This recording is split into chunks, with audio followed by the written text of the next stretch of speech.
All right, good afternoon and welcome. My name is Marissa Bluestein. I am an assistant director at the Quattrone Center for the Fair Administration of Justice at the University of Pennsylvania Carey Law School. We have a cooperative agreement with the Bureau of Justice Assistance to provide technical training and assistance to grantees under the Upholding Rule of Law and post-conviction DNA grant programs. We host these monthly meetings as part of our TTA for grantees, but it's also open to anybody who is conducting work in the post-conviction litigation field, prosecution or defense, or staff members of any of those organizations. So we're very happy to have you with us. We get a lot of requests from both conviction integrity units and innocence organizations for help with assessing cases involving particular child abuse or sexual assault from the past, and how do we evaluate those. So I'm very, very pleased that joining us today is Dr. Jennifer Steele, who is with the Air Force, as she's I don't want to overstate Jen in terms of your background, but she's a doctor in psychology, and has been working with victims of crimes for most of her career as a part of in the investigations in the Air Force's Office of Special Investigations. So I've asked Dr. Steele to kind of come to talk to us today about some of these issues, about how to evaluate the reliability of a witness statement, particularly years and years down the line. How do you conduct an investigation? What kind of other corroborating facts can you look for in terms of conducting that investigation, and how to even how to interview a victim now without potentially contaminating or further contaminating any memories that they have. So as usual, again, please feel free to have your cameras on so that we can have your amazing faces to see. If you have questions, please feel free to put them in the chat. I'll be monitoring the chat for Jen for that. And I'm sure we'll have some time at the end to be able to answer directly questions and hopefully engage a little bit more. So with all that, Dr. Steele, I'm just so honored and pleased that you're with us today, and we're very, very grateful for your time. I'm going to go ahead and hand it over to you. Well, hi there, and thanks for the intro. And really, the thanks is to you. Thanks for having me here and asking me to come and chat with you all. Always a good time. This is such a tricky area, so I think I need to share my screen. So let me see. Give me 2 seconds here. I appreciated the that you were on mute earlier because I tend to be a technically challenged human. So let's see if this actually works. Can you see that? Yes. Yes, all good. Okay. All right, good deal then. So anyway, so yeah, so we'll get into this. I do, as you mentioned, Marissa, so I've been with the Air Force for 24 years, and I guess a bit of a unicorn. So I came in and I've been a special agent with them for a long time, which may be the cause of some of these gray hairs, but I've actually been really lucky and had a great run with some folks. But along the way, I was super fortunate. The Air Force actually sent me back to become to get a master's in forensic science, and then to consult on really all things death and sex. So for years and years, that was kind of my life. So I'll try to not share my dark sense of humor, but sometimes it happens. But why that sometimes that brings me here with you is that in that capacity, and then in my continued just career pathway, I've had a lot of chances to work with crimes against kids, and particularly sex assaults and abuse, and to conduct child interviews, but also to review them and all that sort of thing. And so then I went back and became a licensed clinical doc, and so in that capacity I still work for the Air Force. Before that, I worked basically drafting reports for courts. Worked in the juvenile system and corrections for placement, and then did clinical work with law enforcement and military folks who are experiencing trauma, abuse, and that sort of thing. So I kind of have coming at this from a couple different lenses, and I just bring that up to really share that the information I'm going to share with you is coming from those particular lenses. I'm a pretty informal presenter, so thanks, Marissa, for monitoring the chat. But if you guys have questions throughout, definitely ask me. I'm happy to answer them. So this is what we're going to talk about, and I'll go through these. I think we have until is it till 3:15 your time? Does that sound right? Yes, so usually we have the whole program go to 3:15, but if you have you wanted to stop a little bit early to try to take some questions and engage, perfectly Sure. fine too. Okay, great. Yeah, no, absolutely. All right, so yeah, so let's roll, shall we? So this is what I hear all the time from both, law enforcement, from attorneys, is that these cases are just so difficult. And it's because how they come about, right? Sometimes, they don't come about until years and years later, which is a lot of times what you're dealing with.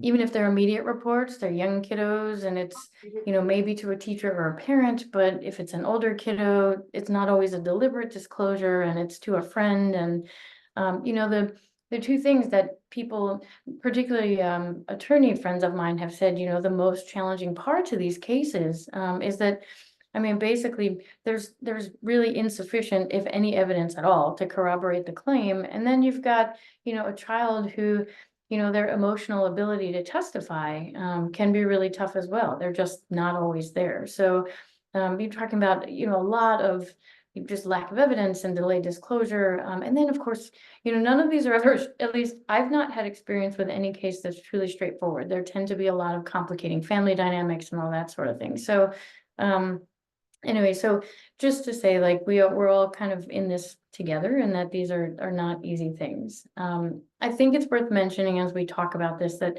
I know in my field, a lot of times from a law enforcement perspective, sometimes people assume that reliability and credibility are one and the same, and they're not. And I know that, with you all here today, that you completely get the difference. It's just worth mentioning here that we're talking about, the accuracy and trustworthiness versus, credibility, believability.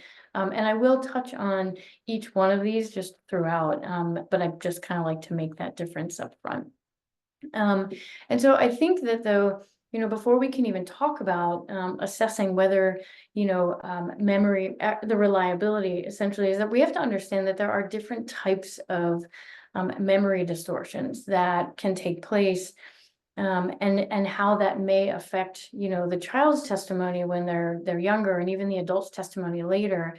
And so what I'm mentioning here, the way that information is presented really influences how somebody's prone to suggestibility or not. And so what I mean, and why that is starred there, talking about in some ways kids' memories can be less tainted than in adults, is as adults, as we grow up, we learn how to do these sort of mental shortcuts. And conceptually, we tend to group things together. So, one of the studies they did, and they basically gave a bunch of adults a bunch of words together. It was, balloons, cake, muffins, icing, decorations. And then much later on, they asked them, hey, like, can you recall these words? And they asked them, can you recall balloons, muffins, and can you recall birthday? And the majority of folks did recall the word birthday, because conceptually, all of those things sound like they're a birthday party or something. And so with kids, a lot of times it's much more literal, and then depending on their developmental age, they may not make those connections. And so really paying attention to the detail of all of, and that's going to be sort of a reoccurring theme that I'll chat about, is really how absolutely critical details are, and it is for us and for you all and your teams to really kind of adhere to those. So I just have a couple slides to talk about the functionality of memory. I think we can't talk about this without talking about memory. And so this graphic can be kind of a lot, but essentially what you're seeing here, right, is so something happens out here, right? This is our world. And so if we are attending to it, then our senses basically take in all of that information. And then they interpret it. Okay, so what I'm seeing is, a baseball being hit, and it's actually not a monkey going through a tree, right? And so it encodes it, meaning, right, it interprets it, and then it puts it into short-term memory. And if the person is able to spend some time rehearsing it, then it gets sent into long-term memory. And so once it's in long-term memory, it's solid. So you're in good shape. And what that really means is once it's in long-term memory, it can be accessed again. But how you access that can be the tricky part. Sometimes you hear people have difficulties in that at times it never makes it to long-term memory because it doesn't get encoded properly. And that you see that a lot, right, with like alcohol, sometimes extreme stress, if there's drugs, and sort of that sort of thing. So there's a lot sort of to that, and I don't want to belabor the memory discussion too much, but this slide and the next is kind of A lot of folks who have no familiarity tend to think of memory as a videotape that you can sort of fast forward and rewind. But what we know about that now is that's absolutely not the case. It's really a constructed representation of how we experience something. And once we experience it, and then we go to sleep, then it gets consolidated, which means it's there, and now there's actually meaning towards it, which is a good thing because we want to be able to create those connections of meaning. That's what helps when later on we're asking you to retrieve it. And so this is where the kind of the trickiness and the fun come into play. I say is that so every time you ask a person to retrieve a memory, it actually changes the memory, its location in your brain. So it's in one space, and every time we're asked to recall it, it literally changes that memory, both physiologically and chemically. And then you recall it. And then think about like the last time if you've shared an experience with a friend or a colleague or something, hey, do you remember when we went to, I might use the last time I saw you, Marissa, and we were, in Tempe and this whole thing happened. And my experience of the restaurant that we went out to for lunch is now going to change because I've just brought it up. And then you're going to maybe add something to it that maybe I forgot. And so now, not only does that alter the memory, it actually literally changes the place of that memory into your brain. And so why I kind of bring that up, and I don't want to belabor the point, is that memory is extremely fragile and it's very vulnerable, and it is extremely sensitive to suggestion, which probably most of you on here already know. It's just worth mentioning at this juncture, right? And So I was let's, just, oh I'm yeah. sorry, on a couple slides back, you had the word rehearsal between short-term and long-term memory. I'm just wondering if you could what is it that you meant by that? So it's, do we think about it? So it's in our short-term memory.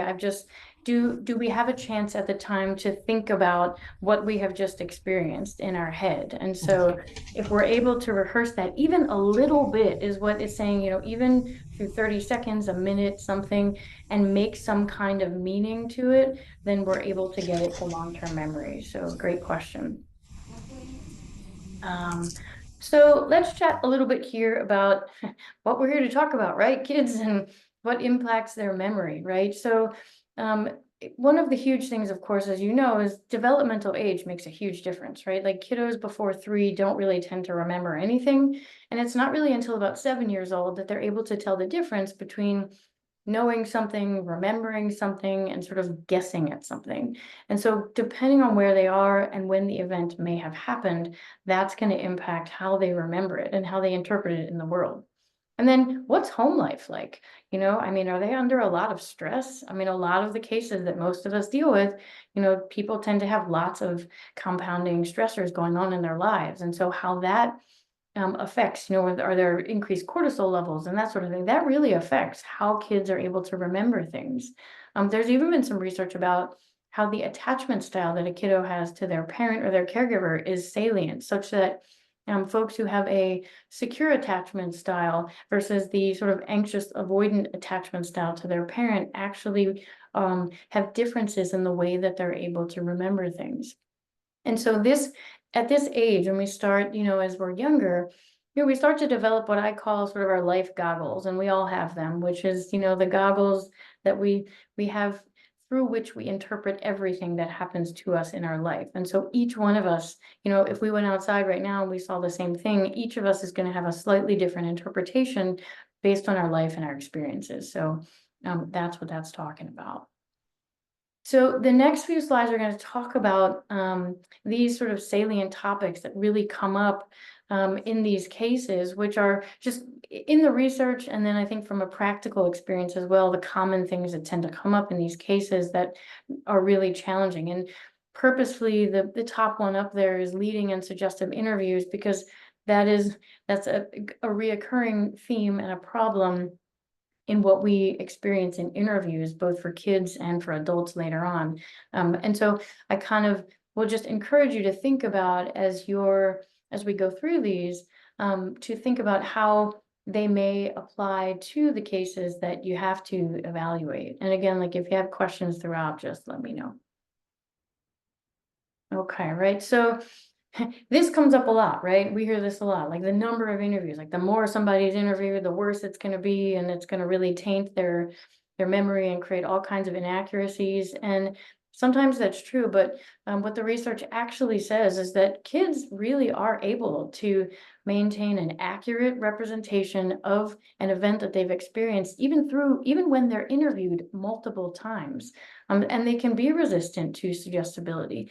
The clincher there is that when they're interviewed in an open-ended fashion and they are not asked misleading questions, and it's very different in this circumstance when someone talks to them before the interview, who may present false information or information that maybe a parent or someone else confirms as true. If that happens, then we're into some tricky waters. And what Fritz and his folks basically did in that study was they were able to show that, you didn't even need repeated interviews for it to be problematic. Even after one interview that was suggestive and leading in nature, kids would incorporate the suggested information into their account of an experience. And so it's not as straightforward. And I wish with all of this information that I could present you some very black and white data. But There's some interesting questions for you already in the chat, Oh, Jen. okay. So like in your experience, is it your experience that the longer the time between the event and the interview, for example, the more room there is for potential false memories? So yes. I mean, so immediately, like the best case scenario is if you can have, and when I say immediate report, like within some weeks or, it doesn't have to be the next day, that's the best. But yeah, when there's delay, but here's the thing, the delay itself is not the problem. Like the memory, the ability for someone to recall information is not the problem. The problem tends to be that other people have now been talking to the kid, asking the kid, or even if they're not, right? Like maybe they're not even trying to like actively ask questions, right, but the kid is around and they hear the parent or whomever confirming what may or may not be true. Right. And the second question right now is when you're talking about kids or kiddos in your language, how old is there an upper age limit? Like, so would a pre-26-year-old brain still be similar, or maybe a pre-21-year-old brain? Is there an upper limit of that?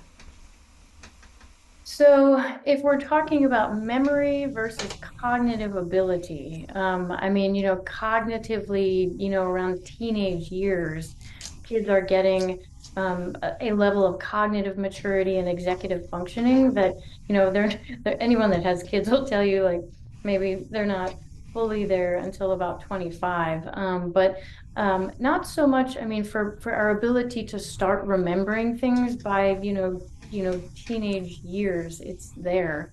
It's just how suggestible are they? And then the problem is that kids at different ages are suggestible in different ways. Sometimes they're socialized, right? Like I should be polite, and somebody who's in a position of authority is asking me questions. And so I feel like I should answer them.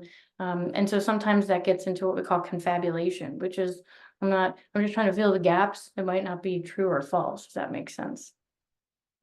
So yeah. Okay. Was there any others, or that was it? All right, great. Okay, so then that sort of talks about as we're here, and I think as we just started talking about, right, the delays in this is that the best possible scenario is, yeah, can you get an interview completed shortly-ish after it happens, like within a week, 2 weeks, even a month would be great. But the great part is that even what we've found sort of on the positive side is that when an interview is conducted at the kind of immediate time frame, it actually can serve to be protective in nature, such that even months, even up to a year, down the road, at least in these couple of studies, it served as a protective factor, such that and that's what trace integration theory says, is that if these interviews are conducted in an open-ended and a neutral way, that it can actually serve to consolidate and sort of solidify the memory of the event for the kiddo, so that when they even get asked about it later on, they may remember additional details, but it protects them against providing additional information, like just sort of the typical errors of commission that they might otherwise make. So, so in some ways, what this suggests is that the best thing that could happen is that an interview is completed, and it's completed in an open-ended and neutral way. And then if there's another interview way down the road, you still may be in good shape, but you would probably want to take a look at that, or have somebody, you know, who's kind of experienced in looking at that, sort of take a look and see what they think. Then, you know, Melnick and Brook, they had a study, and in theirs, they basically looked at, you know, the extent to which timing moderates the impact of repeated interviews. And so I think, not shockingly here, they've got, like, the longer that you have between the interviews, and then of course, you know, if you're suggestive in your interviews, each time you do it, you're going to continue to get inconsistent statements, and it's going to be erroneous details and inaccurate information. So that gets really tricky. But what they also, you know, told us here is that even when it was one single interview, that one single interview, whether it was at the beginning or the middle or towards the end, could be as basically detrimental as having multiple interviews based on the level of suggestibility. So depending on how the person presented the information and asked the questions. And so it's like I said, I wish I could give you a very black and white answer here, Right. but you all know And- that's not a thing. And Jen, when you say the level of suggestibility, I'm assuming you mean both the level of suggestibility for the child as well as the level of suggestibility of the questions being asked to the child? Yes. Is it? Yeah, so really, it's a good question too. I'm glad you asked it to clarify. So it's really the level of suggestibility in this particular, you know, situation is how suggestible is the kid to the questions that are leading and suggestive from the interviewer. So probably, right. Does that sound right from what you said? Okay. Oops. Okay, so what happens when you've got cases, right, where there's repeated abuse? We see this frequently, right? I mean, this happens, there's a lot of times, it's not just one single event. And so sometimes what happens here is that what the research is telling us is that when people have experienced multiple acts of abuse, they tend to conceptualize that in general terms. And so what that means is they tend to then fall sort of prey, if you will, to suggestive details presented to them, because they trust that the person who's in the position of interviewing them, maybe they trust that, you know, they have more accurate information than I do. Like, this happens so many times, and, you know, I may just not, you know, have that right that time. And so that can be particularly, you know, obviously particularly tricky. That sort of, you know, they have gist memory. So if you all are familiar with the concept of gist memory versus verbatim memory, and so that's what's sort of happening here. And so what's pops up routinely in the research too is that if false information is presented as true, either before the interview or even if it's the interviewer, you know, at the outset of asking the person to give a free recall narrative, it's gonna contain some errors. And so when we think about what does that mean for our cases, right? We have to know, it's critical to know, before this kid was interviewed by this person in this situation, who did they talk to? Who did they interact with at all in any sort of capacity? And so this is another very popular, you know, is this possible, right? For a while, there's this back and forth. And if anyone is familiar at all with Loftus's a couple of their studies, there's the mall Lost in the Mall study and the Mousetrap study. And so essentially, can this happen? Can a false memory be implanted to an adult that something happened to them in their childhood? And the answer to that is yes. And they've repeated it, not just in these studies, but even Hrit or Hyman did a study that was completely unrelated, that, you know, these kids, you know, basically was able to convince kids after repeated suggestive interviews that they had gone to a wedding and basically knocked over like a punch bowl onto like the part of the wedding party. And they were convinced. And so the thing is, and why I have there in parentheses, is when this happens, though, the person really believes that it happened. And so 25% of people sort of were vulnerable to this. This is something that we actually recreated in the investigative interview class that we teach. And we were able to do this in a very quick scenario, based on a memory exercise.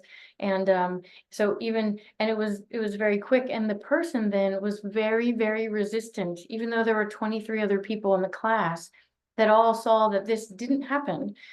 Because she really believed by then that it happened. And what happened was we basically suggested, hey, did anybody see that, when that person came in and they closed the laptop? Did anybody see that? And the entire class said no, except this one person was like, yes, I remember. And then she created a lot of details around this that didn't happen at all. And even when we told her that didn't happen, like we purposely had planted that to see, she was really resistant to believing that it didn't happen. I just mentioned that to say the intentionality behind this is not always nefarious in nature. And so what sometimes can be, we're talking about nefarious, is our biases, right? Or the interviewer biases, and contamination that happened here. Imagine in this situation, an interviewer, enters a room and is prepared to ask the child a question, and they bring along their pre-established beliefs about maybe the accuracy and the credibility of the child and of the interview.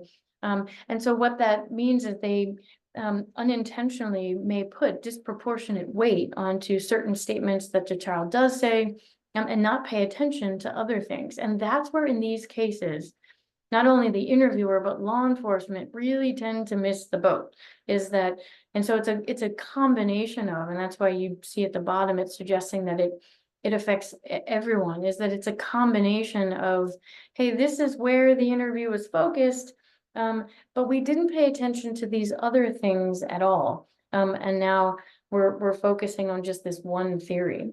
And so it's really incumbent upon us. And we've seen this even in the labs, the forensic analysts. There's research that, suppose this was even in one of our cases where there was information from the child who made a disclosure that something happened, but it could have been between, one or two people. And the kid said, nope, it was this person, I think.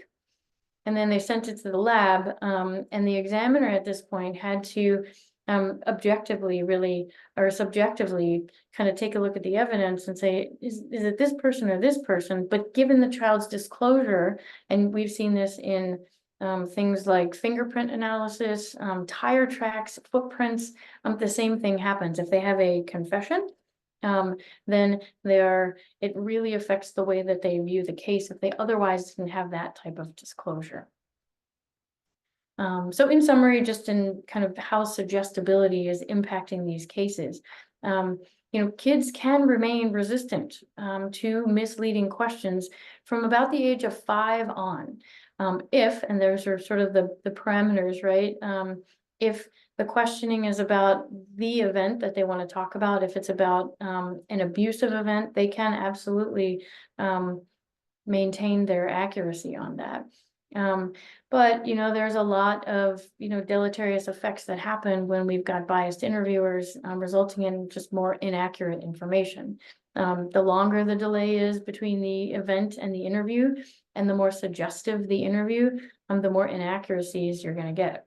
We talk about source monitoring, and I apologize because I thought that I brought it up earlier, is that what that basically is the interviewer can ask the child during the interview, is this something that you really remember, or is this something that you remember someone telling you about?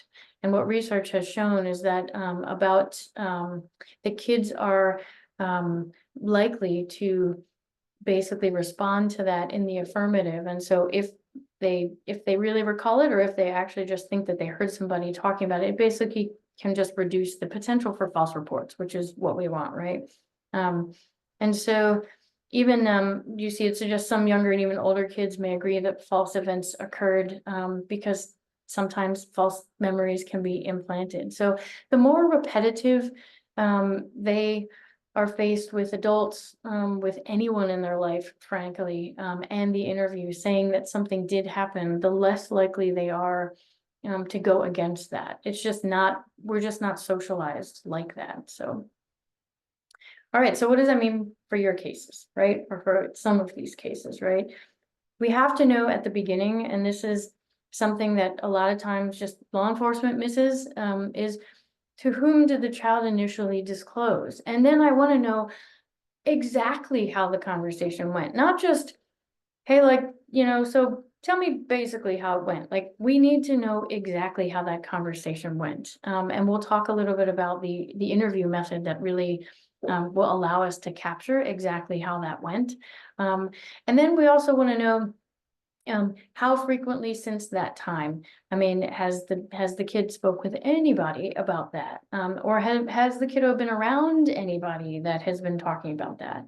I think it's also important to keep in mind, if we need to find out if the child has been in therapy and for any reason, not necessarily just because of potentially an alleged assault, but who knows, right? Again, these families that we work with a lot have a lot going on. So in particular, trauma-focused cognitive behavioral therapy is one that's used for all really anything trauma related. But what's involved in that type of treatment is rehearsal, like a lot of rehearsal. The kids have to write out like a narrative of what they experienced, and then they talk about it, and then the family talks about it. It's a really integrated, very in-depth type of treatment. So it's something definitely that if that has happened, we would certainly need to know about that.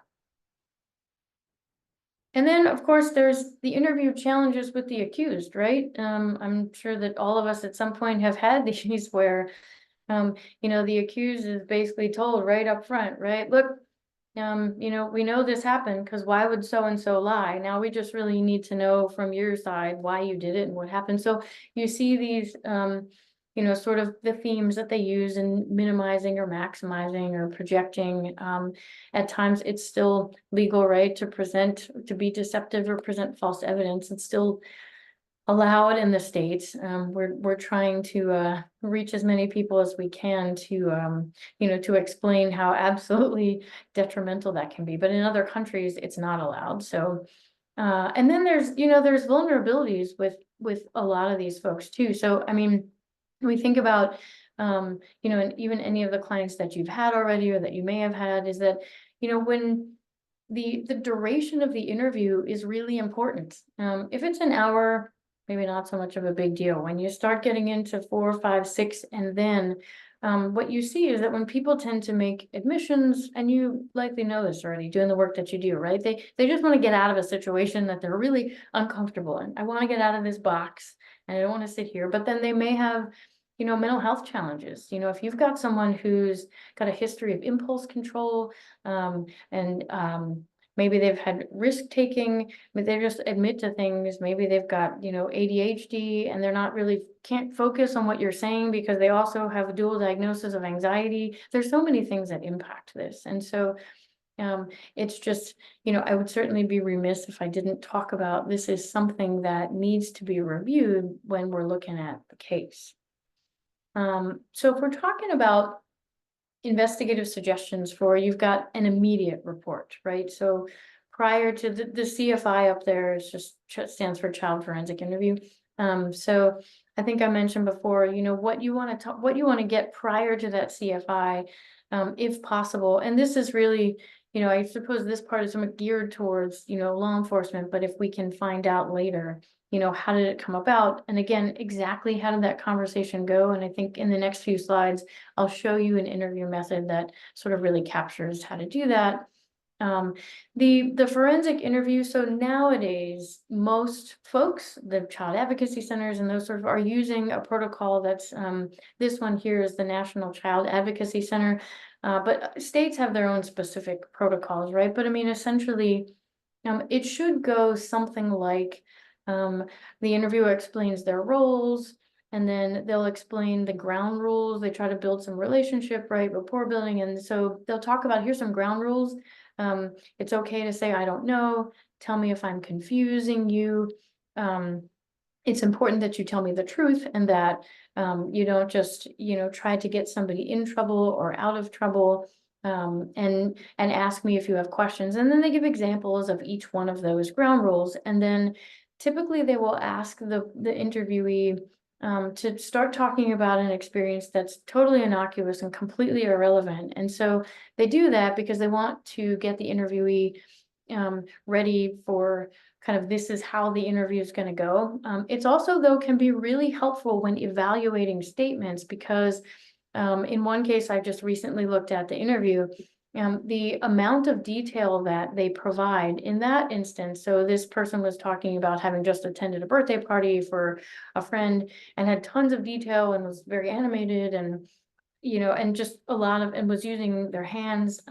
So you can sort of gauge the amount and level and type of detail that you get from something like that, and compare it to the level of detail that you get when you're asking about the abuse itself. Now, obviously, most folks that come forward are not going to talk about abuse in any sort of animated and positive way, but the baseline level of details, at least as an initial marker to be able to gauge against at the beginning. So, and then they'll actually get into it, and it's an open-ended protocol.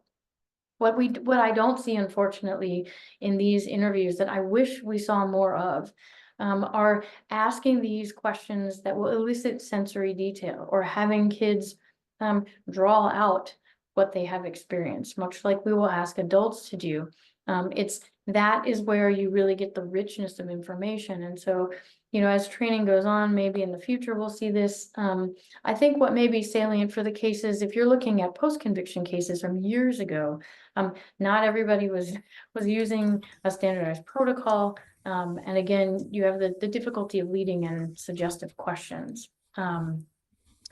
From an investigator. And Jen, if I could just, I had a question about the protocol.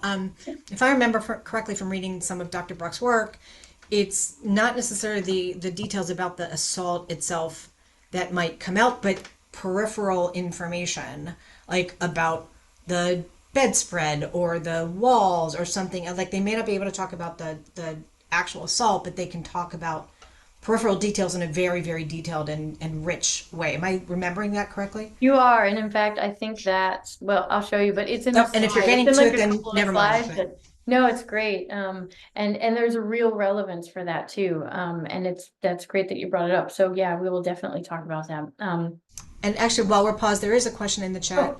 Sure. What about the argument that a child who is abused might not be able to give details because the experience itself was so traumatic that they've checked out as a coping mechanism? And again, if you're getting to that, we can put a pin in that and come back. I am going to get to that. So yeah, we can, but yeah, that's a terrific question. And I have actually a real world case example where that very thing happened. So, I'm glad whoever asked that and for you for pointing out as well. What I will say we see a lot of times in the investigation that is missing, is that in the interview, and sometimes it's interviewer bias and sometimes it's not. The interviewer asks the question, the child will present and say something like, yeah, this is what like I talked to my best friend is so-and-so is Linda. And yeah, I talk to Linda every single day, like she knows everything about me. And then later on they bring up things like, yeah, I mean, during that time when this happened, there were other kids that were also there. There was my cousin Nina, and then there was Jaden, and then and also Richie used to come by sometimes. And so what we're finding, I see this a lot in investigations, is that one, none of those other people, like, Nina or any of the other kids that were mentioned who were around at the same time, none of them are being interviewed. And so there's also the fact that there's another person, that was mentioned that comes around that may have also had access to. And so this is sometimes where, tunnel vision comes into play, and then that person is not interviewed. And so this is just, as if we can widen our aperture, that collectively as a team, these are things we have to focus on. And the reason I have so important with other potential victims is when you look at the research on cases that are prosecuted and ones that are successfully prosecuted, tend to be the ones that have multiple victims who've come forward and who have been able to corroborate details to it. And so if that's the side that you're looking at, It also, though, can be exculpatory, and there are a lot of, there's a lot of information that if we're not talking to the potential other person that has come in and is not interviewed, then we're missing a completely potential, the entire investigation has gone awry. So we see that happen a lot. Down here, what I'm talking about is, there's a lot of data that supports the relationship between viewing child pornography and actually abusing kiddos. And so if you have cases that are just right now, I say just, but like that are solely focused on child pornography, exploitation, and that sort of thing, then highly suggest that, we collect any media associated with that, and then talk to anybody that that person also may have had access to, because there is a very strong relationship between those two things. And then, of course, all the records, right? All the collateral interviews and all the records, medical, mental health. I know some of our folks sometimes have difficulty, getting that. So I wanted to take a minute here to chat about the actual interview style. And so this is sort of the basic premise of the cognitive interview, where it starts out, and got the funnel here there because and this is what I'll tell folks is when you work a case, and let's say it's a homicide case, right? There's a house and the area is cordoned off with all the tape. The very first thing that a crime scene processor does before they go into the tape is they put on gloves and they put on booties at a minimum, right? Like, because they don't want to contaminate the scene. Well, so in these cases, the child's memory is the scene. That is your evidence. And so the way that you can best work to not contaminate that scene is by performing a cognitive interview, which really is a really open-ended way to collect a lot of information with a lot of details. It gathers that sensory information, and it allows the person, sorry about that.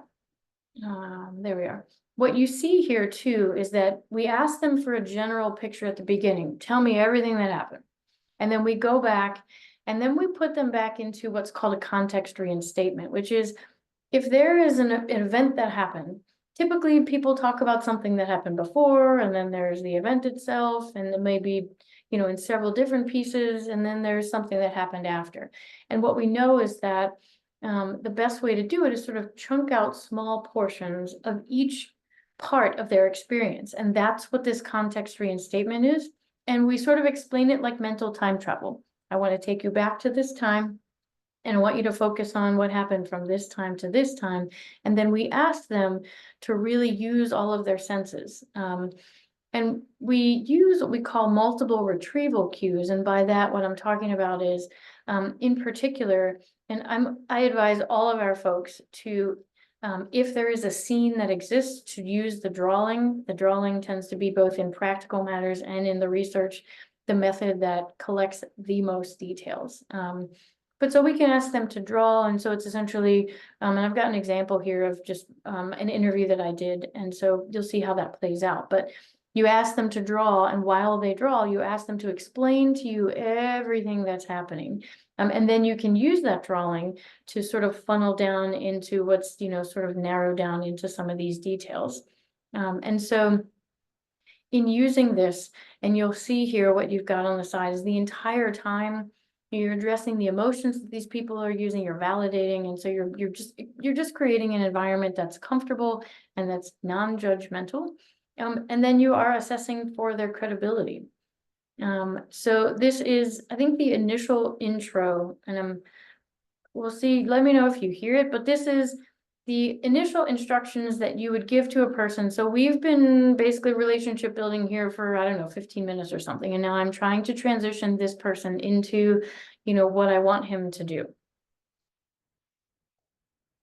Oh, hang on. Yeah, I'm probably gonna do 20. So like I said, I've been in for 7 years. So I mean, by the time I get done with this contract, I'll be at 11. So I'm already halfway there, so I might as well keep going and at least try to do 20. So Once you hit that 10-year mark, oh no, you're almost there. yeah, you might as well, right? That's You know, probably really, well, that's really cool. I'm really proud about that. Well, I do feel like I could probably sit here and talk to you all day about all kinds of stuff, but I Absolutely. know that I have stolen you for a few hours today and you've graciously come over and, are gonna chat with us today, so, we're just gonna kind of explain, how this will go today, and, I usually ask people first, like, do you ever watch any, like, cop shows? I mean, I've seen some, but I'm not like crazy into them. Like I don't sit down and watch them all the time, but I've seen a few. Do you generally understand, like, you've seen probably some interviews and how they, Yeah, okay, this is not gonna be like that. okay. So I ask that because a lot of times it's the, the detectives or the agents or somebody sort of sitting here and you're sitting there waiting for us to ask you questions, and it's sort of this back and forth, and that's not really how today's gonna go. Okay. And so, so really, I'm gonna ask you to, talk to us about, everything, here, and, we're gonna sit back and listen. I'm gonna actually be listening the entire time. Okay. Thank goodness, I have my partner here who's gonna be taking copious notes. And so I'm gonna ask you to, really volunteer the information to me. I'm not gonna be asking you a lot of questions. Okay. At least at the beginning. And so, you're the expert of the information because I wasn't there. But I absolutely, really genuinely want to understand and want to hear every small detail that happened with you in this experience. Okay. So nothing is insignificant at all. So I just kind of want you to get that in your head right now. Whatever you can possibly think of, I want to know every little tiny detail. Okay. If I do ask you a question and you don't know the answer to it, it's fine just to say, I don't know, I don't remember. I don't want you to make anything up. And so just sort of keep it from your perspective and not from anybody else's. Sometimes we talk about things afterward. Oh yeah, but just keep it from my good perspective. Okay. And so if there's ever a point where you want to take a break, just let me know. Hey, I want to take a break and that's okay. There's gonna be times, throughout this interview that we're gonna go back and we're gonna revisit just different portions of your experience. And we do that because what we found is that every time we do that, you're able to recall more and more information. And I wanna know as much information as possible, if that makes sense. And really lastly, sometimes this is tiring, it's exhausting. For you, it can be very tiring just to have to search through your memory. So let's just take it slow. Okay. You want to take breaks and just sort of let me know. Okay. So I'm gonna ask you to sort of start where you feel comfortable. Okay. And so I'm all ears. Okay. Guess it started on the weekend. So this is just the like general instructions. You go through this, you'll listen to the experience the whole time. And then typically, we will give what we call a model statement because 8 times out of 10, people don't tend to give us the level of details that we are really looking for. So it's a completely unrelated, can be an audio recorded clip, or you can make it up on the spot of maybe 45 seconds where you incorporate and usually, and I learned this from some great colleagues, years ago, just, the first 3 minutes of my day. But the point is to give just an incredible amount of detail and sensory detail from all the different senses. So we'll do that. And then we'll ask them to, this time we want to hear about the experience again. We'll ask them to close their eyes and to this time really focus on, and we will go through each one of the senses very, very slowly. And then we'll get the whole experience again. And then we now have a decent idea of, all right, here's what we're looking at. And that's when we sort of decide, all right, how do we want to break up this experience? So in these cases, we'll chunk it out like I mentioned, and then we will do those context reinstatement in particular. So I have just an example of, I'm asking him here now to draw an experience and I'm giving him very specific parameters to do it. I'm noticing too that you're using your hands a lot to sort of like place things. And so, and I'm a visual person, so, I'm gonna ask you here if it's okay. I'm gonna move this table here if you don't mind. Okay. If you would please, just to sketch out for me here. I'll move that there. Is it okay setup? Yeah, that's fine. Okay, so what I'm gonna ask you to do here is to just sketch out the room, but maybe you were just like the bathroom, like, so your room and your bathroom here. Okay. So, but in this time, what I'd like you to do is, I'd like you to focus on from the time that the paramedics actually get there, until the time that you get to the ambulance. Okay, so what I'd like you to do is, so you know, draw out, you know, your bathroom and your room. And as you're drawing this, again, I'd really like to, what I'd like for you to do is talk me through what's happening while you're drawing.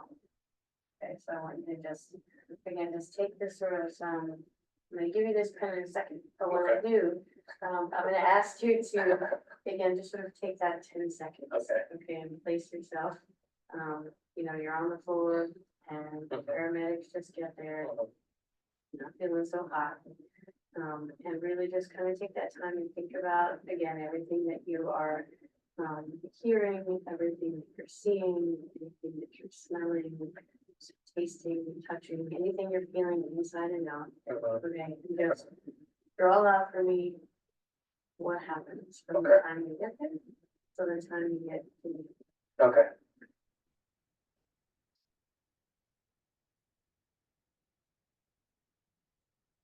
So basically what you're just seeing is one portion, and I'm queuing them. So, if you have cases where there's, even one event or repeated events, you can, when you have repeated events that have happened, you can just do this portion of it. Like, obviously, if abuse has gone on for 5-6 years or something, or even like several months, you're not going to ask them to recall several months worth of information. You're going to try to focus on just the specific incidents. And this would be what you do. You don't have to do the drawing, but the drawing is one way to get a lot of information. And so you basically see me, you use a lot of their own words. So Yeah, is this like No, I was going to ask, is that a technique that folks can use even years after yep. an Yeah. event? Yeah, and in fact, this is the best way, because a lot of times I'll tell you, people will say, and sometimes we hear, oh, I don't remember. I don't remember what happened. So I'll usually say, well, great, because I know of a way to help you to remember. And this can work. I've done these interviews on folks. So when we teach the class, I'll interview somebody who has experienced an event that happened 10 years ago, and they're able to recall a ton of detail. And so it's really only, you have to have their cooperation. And so what that means is that the interviewer really has to take time to develop that relationship and to make that connection with the interviewee, so that basically, so that the person is going to be cooperative with you.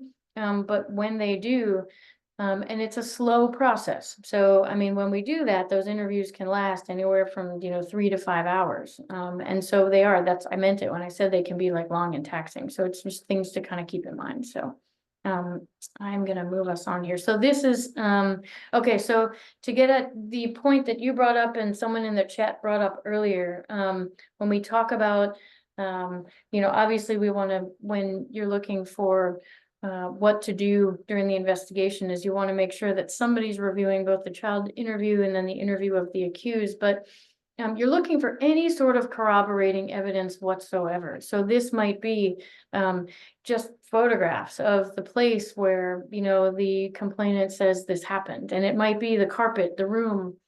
Maybe during the incident, there was music playing. And so they'll talk about, oh, I remember hearing A, B, C, and song. Well, we need to go back and get that playlist. And so these are the small types of details that really lend to the reliability and the credibility, frankly, of the kid that's, providing the testimony.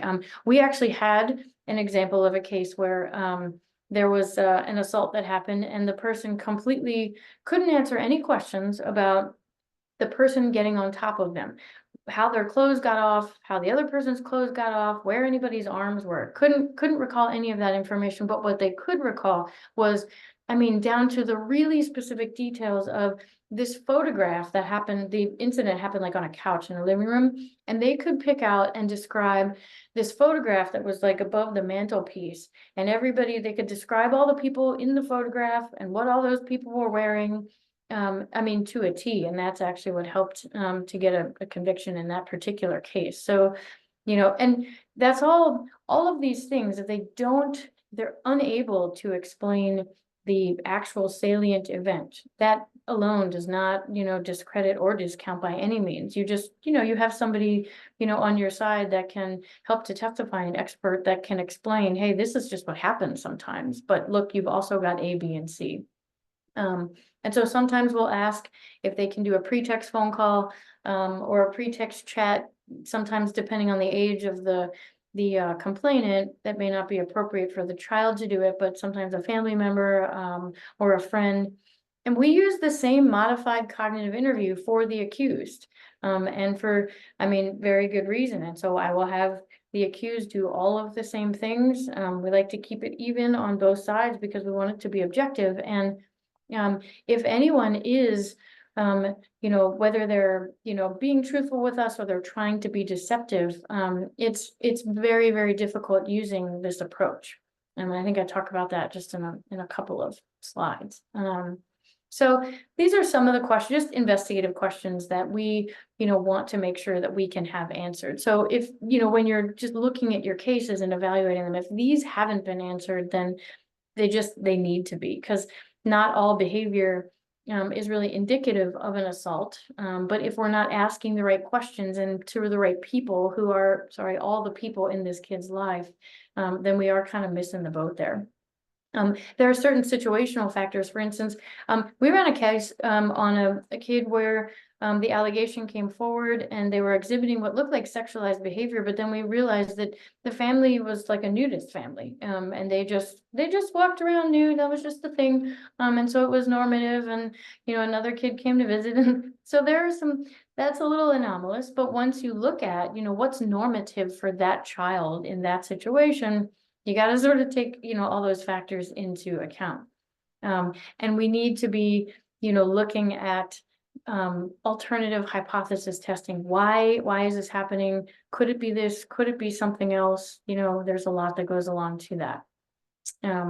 So the research basically Dr. Friedrich did in his stuff at the Mayo Clinic just said these 4 behaviors here tended to be those that discriminated between those kids who were sexually abused and those who were not. But, you know, I mean, now even with the advent of, you know, YouTube and the internet, I think that research is, it's still relevant, but I think you just need to keep into context everything else that's happening in that child's life. Because just because sexual behaviors are present does not mean that the child was actually sexually abused. And I think these are some of the things we just talked about, how to mitigate bias, which are these, we've got to check each other. So when I train law enforcement constantly, you know, what's devil's advocate? What's the alternative hypothesis testing? I hope in your world, when you're working with your, you know, law enforcement folks, if you have that ability real time, and it's a little different in maybe post-conviction, but if they're real-time cases, that you can have that good dialogue back and forth. But I wanted to just kind of get to these, you know, last few slides, which when we're talking about truly now like the credibility of a kiddo. And I think we have to look at, you know, why does a child report something like that? And motivations are really different. Some kids, you know, are afraid that telling the truth because they're afraid that of what they believe will happen to them if they disclose something. You know, sometimes you get older kiddos, like adolescents, who may admit to something because they want to protect, you know, they're fearful of themselves, or if, you know, their loved one might get in trouble. So I think, you know, we really need to just sort of keep in mind what the motivation is. The research tells us that, you know, most kids 4 years old and up kind of just lie to protect themselves from punishment. They just don't want to get in trouble. You know, and so in child sex assault cases, it's just important to look at, you know, what are and what were the situational factors going on in that kid's life at the time of the allegation and at the time of the report. Because if we're not taking into account motivation, we're definitely going to miss some things. older kids tend to project adults more than younger kids. There's some interesting research out there that will let us know that our younger kids will throw us under the bus a lot of times if if they know that if we've asked them to lie about something. So there's some interesting studies, but not so much with older kids. They do tend to project adults a little bit more. And people, they tend to lie as an adaptive choice. So again, like what's going on in their lives. And so what I'm talking about here, children's ability to successfully deceive depends on their cognitive maturity and their executive functioning. So what that basically means is that, elementary, like preschool kids, they can tell a lie and they can make it believable. But what preschool kids really have trouble doing is maintaining that lie. And what I mean by that is it takes a lot of executive functioning. And by that, I mean, they've got to have working memory. They have to remember what the lie was. They have to be able to inhibit anything that might contradict that lie. And then they have to be able to control what they're actually saying in their narrative. And so they just have to have the cognitive maturity to be able to do that. And so while elementary school kiddos are better able to, and so 5, 6, 7, as you increase in age, the ability gets better. And those of us that have kids can probably attest to that fact as well. But the asterisk there is if you have kiddos who are have cognitive delays or developmentally delayed, or who fall on the autism spectrum disorder, they really have difficulties with that. So all things to kind of keep in mind. When we talk about the detecting of deception, unfortunately, the research is the same for children and for adults by and large, which is that even amongst professionals that say like we do stuff like this for a living, it's not much better than chance for us to just look at an interview or read a transcript maybe and be able to say, just by looking at something with no context, yes, that person is telling the truth, or no, I think that they're being deceptive. And so there is some research for children that says that parents and maybe school teachers are able to tell on younger kids just because that's their life experience. But the evidence-based methods to really be able to do that are what you just saw, which so the cognitive credibility assessment incorporates using the cognitive interview along with what's called the verifiability approach, which means, can I corroborate any of the details that the person has told me in the interview, or can I refute them? Is there a way, right, on both sides to be able to share that information? If there is evidence, obviously the strategic use of evidence is another great way. And the ACID, that one is sort of a much more complicated and requires some mathematical computation to do. So I don't really do math in public, so I'm not a big fan of that one. But I will say that using the cognitive credibility assessment unto itself, along with the verifiability approach, if you don't have evidence, can be extremely helpful. And so in this study in particular, and what I mean is that they looked at interview transcripts using the control interviews, basically used sort of the old method of, back and forth questioning and not open-ended.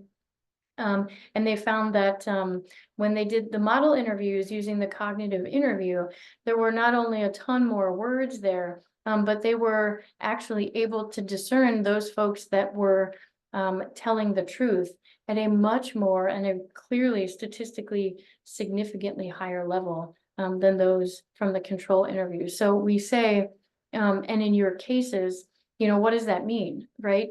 If you're looking at transcripts of testimony, and you're looking at, you're watching the interviews, hopefully, more words are not always better. But what we know is that more words, open-ended questions, and non-leading or non-suggestive tends to get us a lot of information that we can then corroborate. When we talk about sort of doing statement analysis, is it's inconclusive for what we call these spontaneous utterances. We know, at least with adults, when they make self-corrections, so if I'm doing the drawing or I'm just explaining to you something and I say, yeah, and then we sat down on the bed, oh, no. Actually, what happened was I took my shoes off first and then I sat down on the bed. So that kind of self-correction is highly indicative of folks that are telling us the truth. Some of Bruck et al.'s research really talked to us about false narratives were more in line with when kids tended to really use sort of these like fantastic or improbable details, right? Like I rode a polar bear, or I jumped onto a robot, like that kind of stuff, and also tended to be false narratives when there was like aggressive detail, independent of the abuse. Like peripheral details tended to deal with, yeah, and then I saw a guy on a motorcycle and then he got shot, and then I saw this, and just sort of these extra elaborate sort of aggressive things tended to be more consistent with false narratives. I think you guys probably know this already, so I'm not going to spend a lot of time, but yeah, I mean, these are experts can help in explaining, you know, memory, some of the suggestibility. There's a lot of bias that comes along with a lot of our triers of fact. And we can help to explain, and particularly when it comes to these interview reviews, and helping, you know, what was a best practice, or was that person using theming too much, or was that person vulnerable, or suggestive. And so these are the things I would say if you're looking at things post conviction, what to, you know, consider. And so I know, again, like these things are things that, you know, in particular, we talk about, you know, the transcripts. What we found from a lot of the research is that sometimes when attorneys are asking kids questions for, one, if they're understanding, you know, the difference between telling the truth and a lie, sometimes the questions they pose can be complex, they're compounded, and they're difficult. So it tends to underestimate the kid's ability to be able to tell the truth and even to answer some of the questions. So I'm just thinking, as you're evaluating your cases, if you're looking at, you know,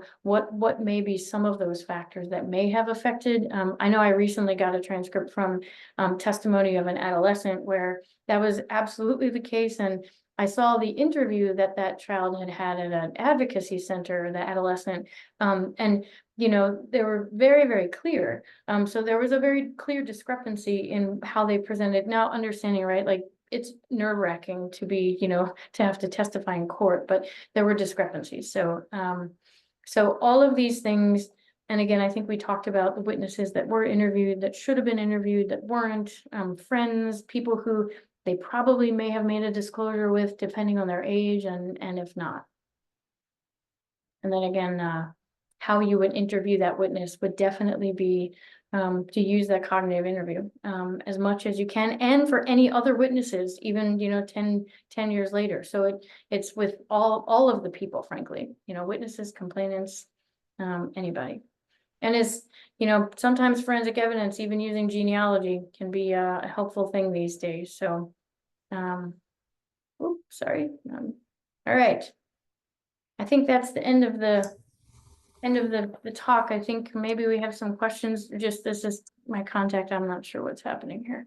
It's okay. We can still read it just fine. So there is a question in the chat regarding the reliability of a recantation. Can you advise what effect having been interviewed and testified about the experience has on the ability to assess the reliability of the recant? How do we interview and are able to feel confident the recant is the truth as opposed to the prior interview and testimony? Yep, that's a terrific question. And it's difficult, but I guess you've got to look at what type of information was presented at the initial complaint. And then this is a lot of what was going on in the kid's life at the time, what was going on when the person recanted, and what type of interview methodology was used. Again, we'd have to be looking at motivations for that as well. So I would really want to know, you know, what prompted you at this juncture to, you know, come forth, you know, and talk about, recanting. Basically, I wouldn't use those words, right? But like, why now? And so it's going to, again, be, you know, I think in some of the details here. So, oops, sorry. I think it's, so if the question is like how reliable, and I forgot the whole part of that question, but I guess I can stop sharing my screen and look at the chat. That's okay. So Jessica, if you want to go ahead and unmute to finish asking the question, go right ahead. And while she's doing that, I'm just going to go ahead and launch the evaluation poll, which we have to do at the end, but please don't leave. Just do the poll. And Jessica, if you want to go ahead, feel free. Okay. Thank you, Doctor. So I have a case where I have three children, well, two children who came forward, said their dad abused them both. They were interviewed forensically, they were then deposed, and then they testified. And that was all, I haven't gotten into like the super details, but that was all like generally consistent with what they said dad did. They now live with maternal grandma, so not dad's mom's mom.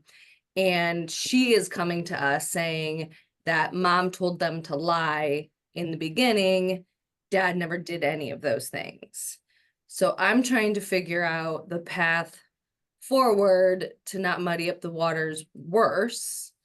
And how would I even have confidence in what they're saying? See what I'm saying? Yep, I do.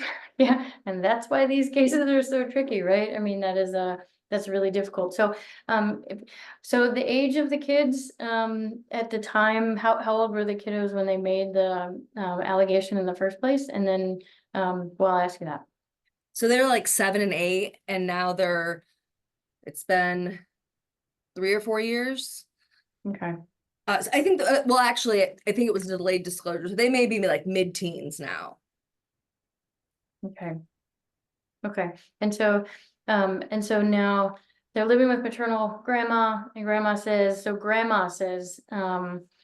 yeah, that mom asked them to lie about it, and so have they been interviewed again after they've been deposed the whole nine, but have they been interviewed again? They've not been interviewed except for, I don't know what grandma's done, but no attorneys that are involved have interviewed them directly since the conviction.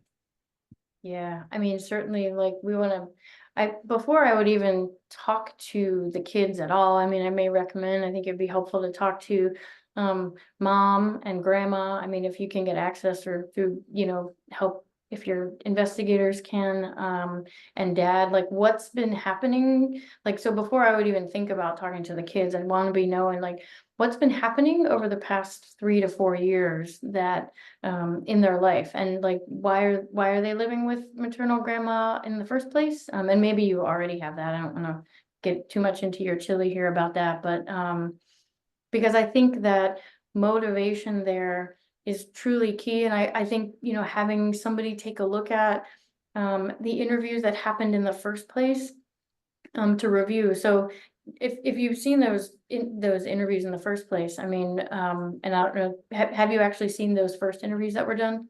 Yes. Yeah, I've seen them. Okay, I mean, leading, suggestive, or they seem fairly, open-ended and neutral?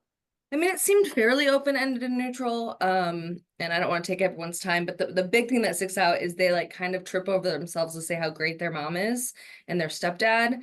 And I have been given a video, or like an audio recording of one of them at least getting beaten pretty badly by, it appears to be, mom and stepdad. You can hear them screaming in the background. I believe it was around the time. So I'm wondering if they were coached to say that mom and dad were great. That's just one thing that's come up.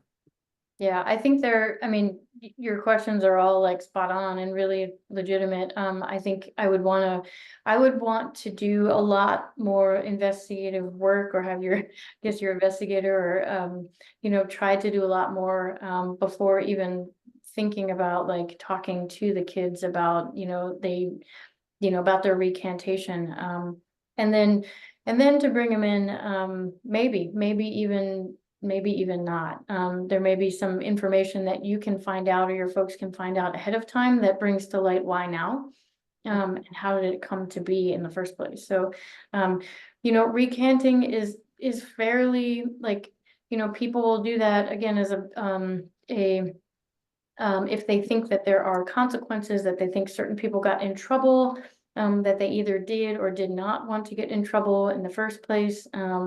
It's actually not super common that, recantation tends to be, I'll say, like, motivated in the, like, truthful way. So I think there's a lot to probably unpack there, for sure. Like, so, yeah, I mean, we can talk about it offline. If you want to give me a call or something, I'm happy to kind of chat with you. I know I don't want to also take up all of your time and everyone else's. I can say that with the cases that have involved recantation that I have worked before, that typically they recanted for a reason and there was some pressure put on them to recant. And Okay. so particularly now, if you're talking about now they're teenagers and who they live with and what kind of pressure, so those are all things that like you really gotta kind of find out. Okay. Well, if it's okay, I'll contact you outside of this group and maybe we can chat more. Yeah, for sure. Okay. Great thank you. question. Sorry, it's a tough case. Thanks, Jessica. And we're a little bit over time, but wanted to offer if anybody else had questions that you could just put in chat. Go ahead and unmute, whatever is easier for you. But certainly wanted to take a moment just to say, Jennifer, thank you so much for sharing this with us. And we will be, if it's okay with Dr. Steele, sending out the PowerPoint that she used with all those resources that are listed in there with a link to the recording once it's available. And I'm checking in the chat, not seeing any hands raised. Okay, so I want to thank everybody for being with us. We will, of course, have a session next month. For the next 2 months, we will be focusing in on investigations and cases involving DNA and opportunities for expanding our knowledge of DNA testing availability and other issues that arise in particular with cases involving DNA. But again, and people are doing this already in the chat, but please join me and thank you, Dr. Steele, for being with us. This is so helpful for all of us, and we're very, very grateful for your time. And thank you, everyone, for being with us. Thank you. I appreciate the opportunity. Thank you.